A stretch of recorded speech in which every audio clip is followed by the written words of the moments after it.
কে মুক্তি পেতে যাচ্ছেন একটু বলবেন? আমার বাবা। কতদিন পরে? 16 বছর পরে। 16 বছর পরে। আপনার বাবা যখন কারাগারে গেছেন, আপনার বয়স তখন কত? 3 মাস।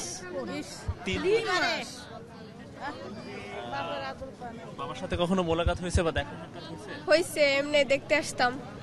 আপনার গল্প একটু বলবেন, কে আছে কারাগারে, কে মুক্তি পেতে? আমার দুলা ভাই। দুলা ভাই মুক্তি পেতে যাচ্ছে কত বছর পরে? 16 বছর পরে।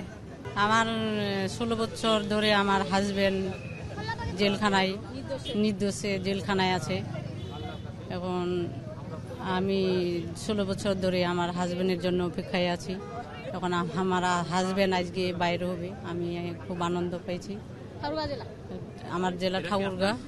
আমার মেয়ে। আপনার স্বামী যখন কারাগারে যান তখন আপনার বাচ্চার বয়স কত? আমার মেয়ের বয়স 3 মাস তখন, ছেলের বয়স 5 বছর। ওদেরকে কিভাবে মানুষ করলেন? এখন মানুষ করছি আমরা খুব কষ্ট করে, বাচ্চা দুইটাকে মানুষ করছি। এখন একমাত্র আল্লাহ জানে আর আমি জানি। এখনকার এই যে অপেক্ষা, এই যে বিয়ে করছেন, কি কি আনছেন তার জন্য? তার জন্য এই যে অনেক কিছু আমার মেয়ে আনছে, আমার ভাবি বোনগুলা নিয়ে আসছে তাকে মানে দেওয়ার জন্য। কি কি আনছো বাবার জন্য? মালা, ফুল, মিষ্টি সবকিছু নিয়ে আসছি।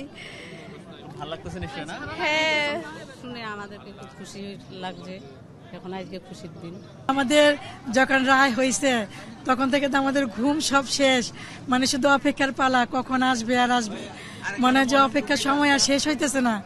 মানে কি যে একটা অনুভূতি, মানে দীর্ঘ 16 বছরের পর মানে আমরা এভাবে ফিরে পাবো আমরা কখনো কল্পনা করতে পারি নাই। সরকার চেঞ্জ হয়েছে, আমাদের রাষ্ট্রপক্ষ আমাদের দিকে তাকাইছে, আমাদের মানে সুবিচার আমরা পাইছি, এর জন্য আমরা অনেক খুশি।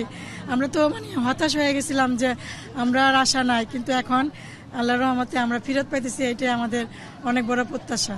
আসলে আমাদের জীবনটা অনেক কষ্টের, মানে অনেক কষ্ট যেটা ভাষা প্রকাশ করার মতো না।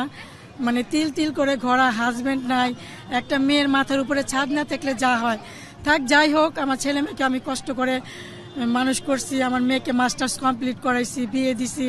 আমার ছেলেকে আমি কিছু ঋণ টিন করে আমি কিছু কাজ টাজ করতাম, আমার মেয়ে ছেলেকে ঋণ করে আমি বাইরে পাঠাইছি 1 বছর যাবৎ। থাক, দুঃখের দিনের কথা আর মনে করতে চাই না। এখন শুধু আমাদের আনন্দের দিন, এখন শুধু আমাদের সুখের দিন, হাসির দিন। আমরা যেন এই সুখটা সবসময় ধরে রাখতে পারি, এটাই আল্লাহর কাছে, সবার কাছে আমাদের প্রত্যাশা।